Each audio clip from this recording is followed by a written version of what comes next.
नमस्कार, सत श्री अकाल, आदाब। कैसे हैं दोस्तों आप? तो भाई आज एक और ट्रिप पर चल पड़ी है मिश्रा फैमिली। और आज हम जा रहे हैं भाई एक ऐसे मंदिर में जो कि पहाड़ों पर स्थित है, और वो भी दिल्ली एनसीआर में है ना। कमाल की बात। तो चलिए हमारे साथ हम सफर बनिए, और कहाँ जा रहे हैं ये सफर में आपको पता चलेगा। तो दोस्तों सामने आप देख रहे हैं कि सूरजपुर के लिए लेफ्ट और नोएडा दिल्ली के लिए राइट जाना होगा।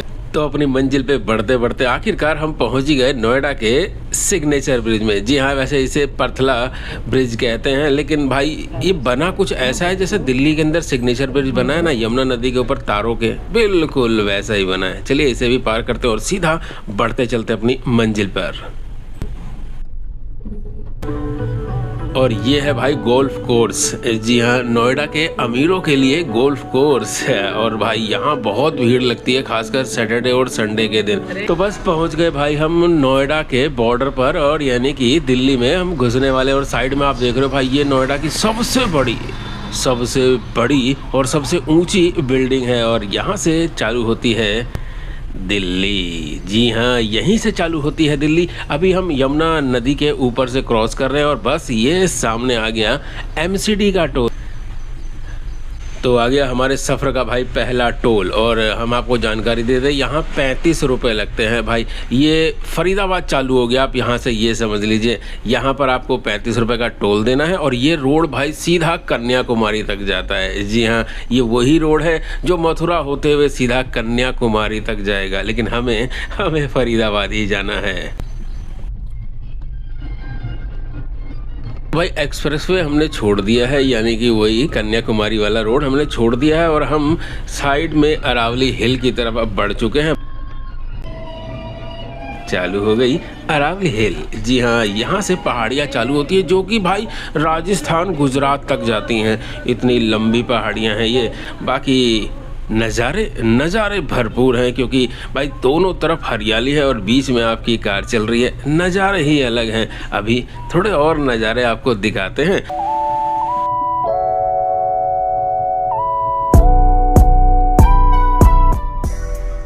आखिरकार आ ही गई हमारी मंजिल। जी हाँ, जहाँ हमें आना है उस मंजिल पर हम पहुँच चुके हैं, और ये है भाई श्री सिद्धिदाता आश्रम, श्री लक्ष्मी नारायण मंदिर।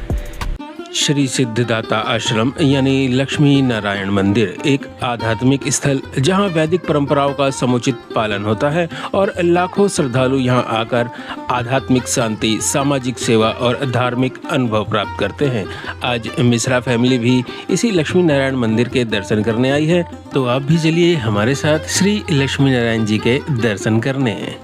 अगर हम मंदिर के समय की बात करें तो सुबह 5:30 बजे से 1 बजे तक, और वहीं शाम 4 बजे से 8:30 बजे तक मंदिर खुला रहता है। गर्मियों में मंदिर तकरीबन आधा घंटा और फालतू यानी 9 बजे तक खुला रहता है। अगर पार्किंग की बात करें तो मंदिर के बिल्कुल सामने बहुत व्यवस्था है पार्किंग की। आप यहाँ पर अपनी बाइक, स्कूटर और कार आसानी से खड़े कर सकते हैं। मंदिर के प्रवेश द्वार पर ही आपको जूता घर मिल जाएगा, जहां आप अपने जूते चप्पल निःशुल्क उतार सकते हैं। मंदिर में प्रवेश द्वार पर पहुंचने के बाद सबसे पहले आपका स्वागत होगा इन हरियालियों से। जी हां, यहां पर प्रवेश द्वार पर ही एक सूचना पट लगा हुआ है, जहां इस मंदिर के विषय में पूरी जानकारी दी गई है।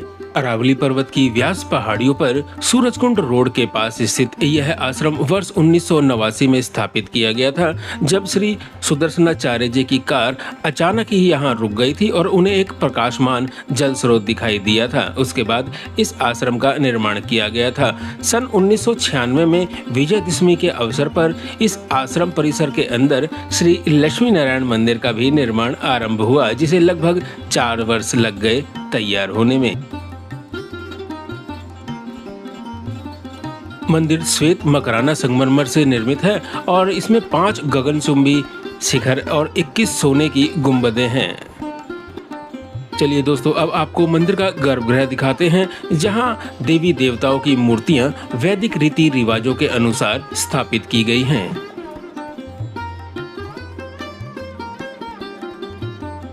भक्तों की संख्या देखकर आप ये अनुमान लगा सकते हैं कि भक्तों का विश्वास है कि यहाँ मनोकामनाएं पूर्ण होती हैं, धर्म, अर्थ, काम और मोक्ष की प्राप्ति होती है।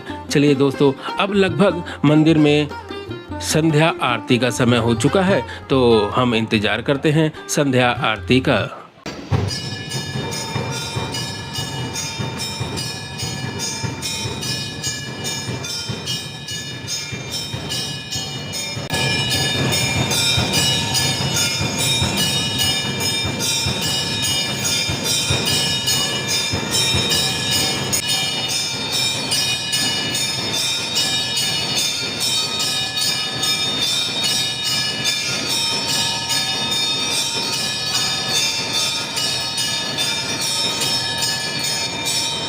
श्री लक्ष्मी नारायण जी के दर्शन करने के बाद आप इस मंदिर में वीर बजरंगी के भी दर्शन कर सकते हैं, जिनकी मूर्ति काफी ही सुंदर और मनमोहक है। आपके दिल को सुकून जरूर मिलेगा। इसके अलावा आप गुरु जी के भी दर्शन यहाँ पर कर सकते हैं और गुरु जी के बिल्कुल साथ में ही आप देखेंगे इस तरफ तो आपको यहाँ माता रानी के भी दर्शन करने को मिलेंगे। माता रानी की मूर्ति भी काफी सुंदर प्रतीत हो रही है। इसके अलावा आप मंदिर की भव्यता और मंदिर की सुंदरता को भी निहारते रहेंगे।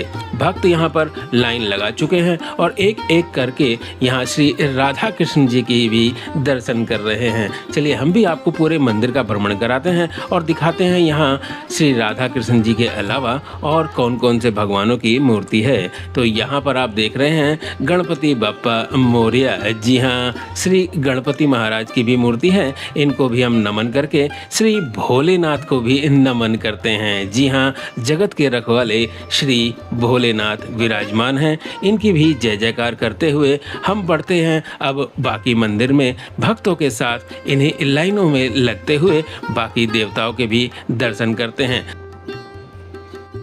मुख्य मूर्तियों के पीछे के गलियारे में आप जब पहुंचते हैं तो वहां पर आप श्री कृष्ण मुरारी की लीलाओं के वर्ण को भी मूर्तियों के रूप में देखेंगे और यहाँ पर आप श्री बाबा बालकनाथ जी की भी मूर्तियों के बारे में जानकारी प्राप्त कर सकते हैं। थोड़ा ही आगे बढ़ने पर आप एक और मूर्तियों के दर्शन करेंगे जहाँ पर प्रभु श्री राम जी को दर्शाया गया है माता सीता जी के साथ। चलिए आगे बढ़ते हैं और देखते हैं अगली मूर्ति हमें क्या दिखाती है।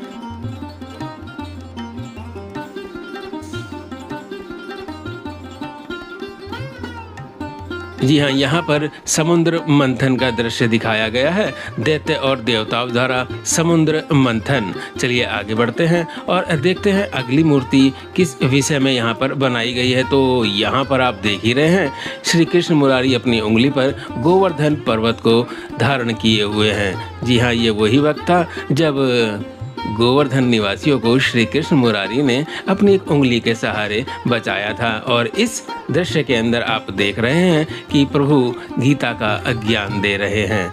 इसी तरीके से इस मंदिर में मनमोहक मूर्तियों को स्थापित किया गया है और काफ़ी ही सुंदर तरीके से इन्हें बनाया गया है। मित्रों, मंदिर के मुख्य गर्भगृह से जैसे ही आप बाहर की तरफ निकलते हैं तो आप देखेंगे कि आपके लेफ्ट साइड में यहाँ पर गुरु जी का आश्रम भी है, जहाँ पर गुरु जी की समाधि भी बनाई गई है। यहाँ बहुत से भक्त समाधि पूजन के लिए भी आते हैं।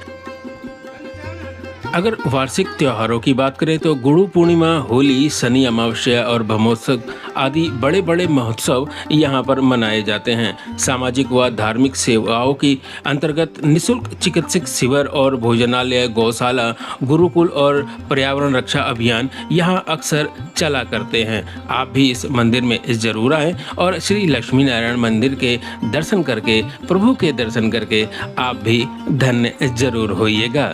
दोस्तों, बहुत अच्छे दर्शन हो गए हमें यहाँ पर। अब यहाँ से हम निकल रहे हैं जगन्नाथ मंदिर, जो कि है सेक्टर 15 में। तो चलिए सीधा वहाँ पर चलते हैं और जगन्नाथ मंदिर की पूरी वीडियो आपको नेक्स्ट मिलेगी।